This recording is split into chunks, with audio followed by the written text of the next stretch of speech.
أعوذ بالله من الشيطان الرجيم. بسم الله الرحمن الرحيم. أقم الصلاة لدلوك الشمس إلى غسق الليل وقرآن الفجر إن قرآن الفجر كان مشهودا ومن الليل فتهجد به نافلة لك عسى أن يبعثك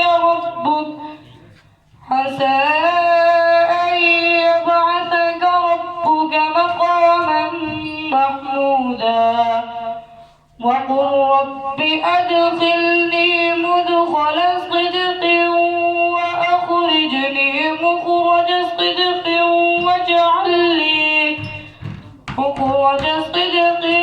واجعل لي من لدنك سلطانا نصيرا وقل جاء الحق وزهق الباطل إن الباطل كان زهوقا وننزل من القرآن ما هو شفاء ورحمة